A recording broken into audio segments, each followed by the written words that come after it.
conservation of resources.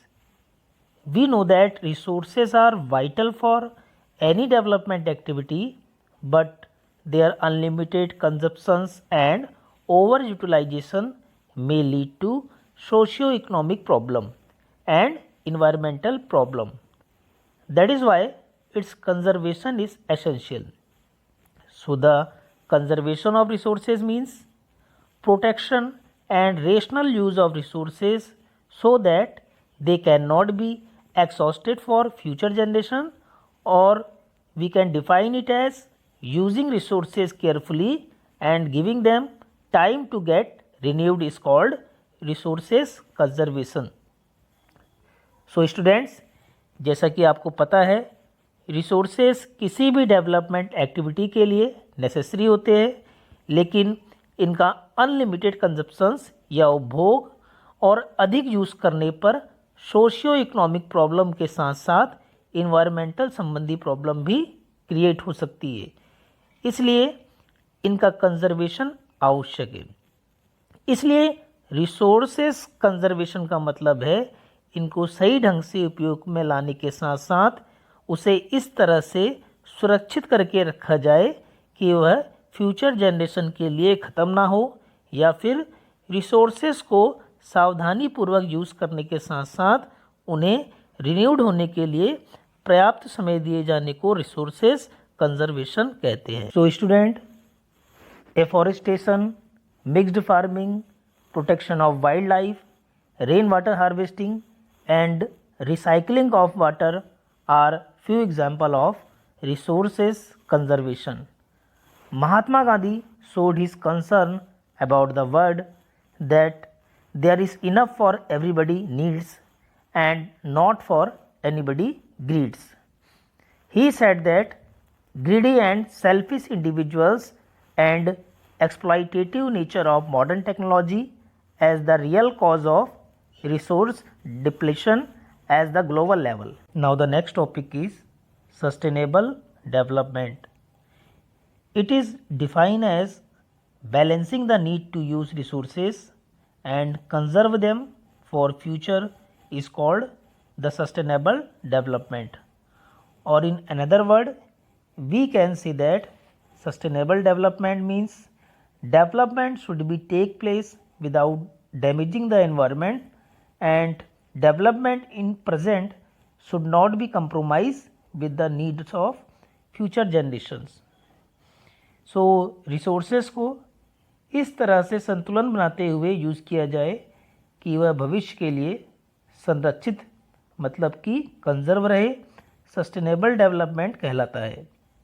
या फिर हम कहें डेवलपमेंट यदि इस तरह से किया जाए जिससे पर्यावरण को कोई नुकसान ना हो, साथ ही जो डेवलपमेंट प्रेजेंट में किया जा रहा है उसे फ्यूचर जनरेशन की नीड्स से कंप्रोमाइज़ नहीं करना चाहिए, मतलब उसे फ्यूचर जनरेशन के हितों को ध्यान में रखते हुए डेवलपमेंट करना चाहिए। तो इस डेवलपमेंट को सस्टेनेबल डेवलपमेंट कहते हैं। रायो de Janeiro earth summit 1992। In June 1992 more than 100 heads of states met in Rio de Janeiro in Brazil for the first international Earth Summit.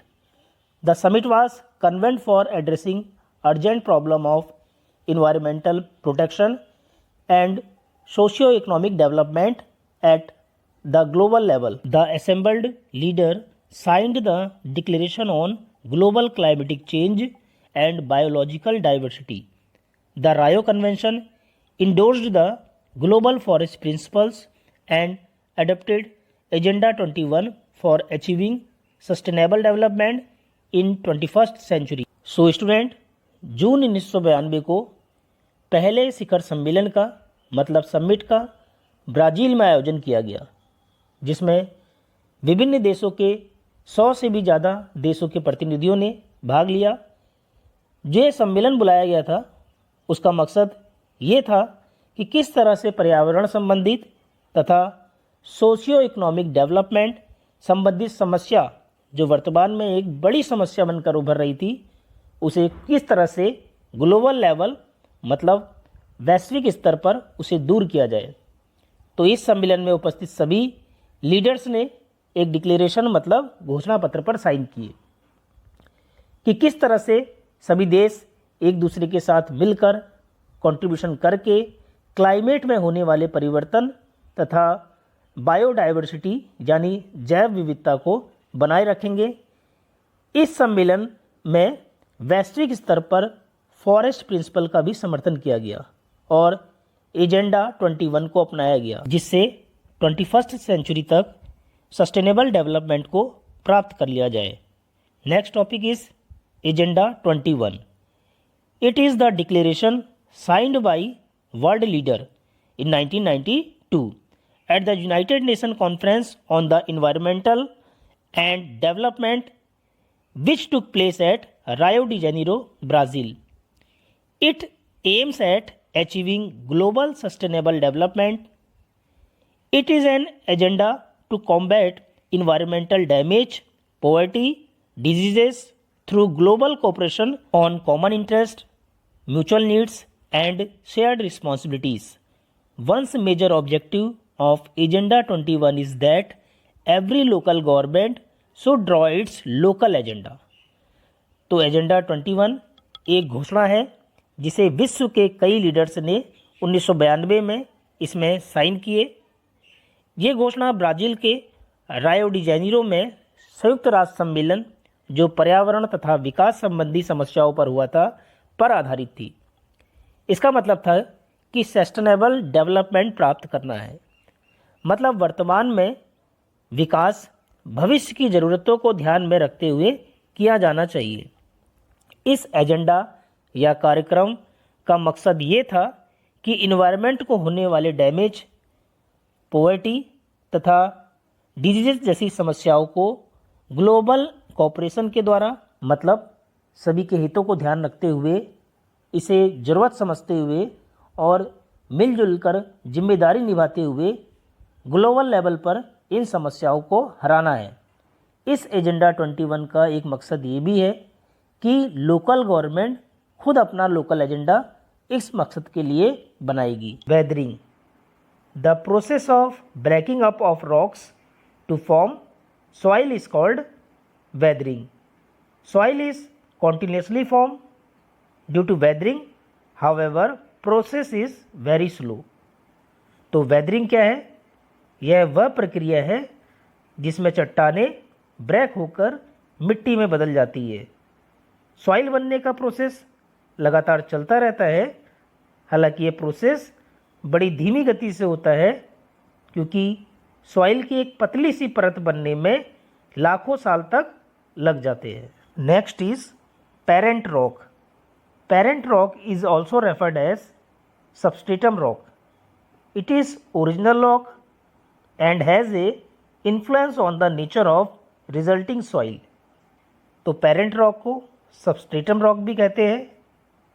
यह एक ओरिजिनल रॉक होती है और सॉइल जिसका फॉर्मेशन हुआ है उसका नेचर पेरेंट्स रॉक पर डिपेंड करता है।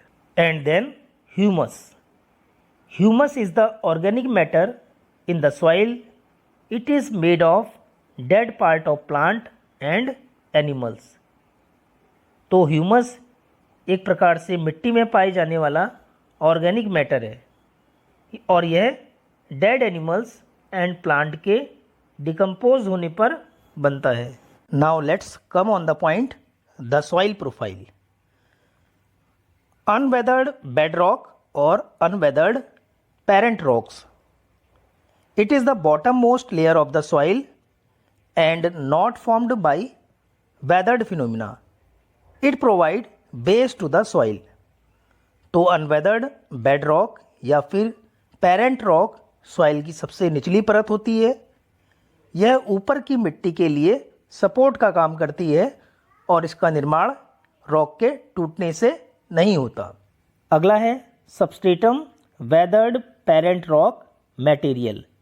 जैसा कि हमें पता है कि पेरेंट रॉक को ही सबस्ट्रेटम रॉक कहते हैं, तो यह सॉइल का वह हिस्सा है जिसका फॉर्मेशन रॉक के टूटने से होता है और कई फैक्टर्स जैसे कि क्लाइमेट, टेम्परेचर, विंड, ग्लेशियर और रनिंग वाटर ऐसे होते हैं जिससे चट्टानों की वेदरिंग मतलब क्षय होता है और इस परत का निर्माण होता है।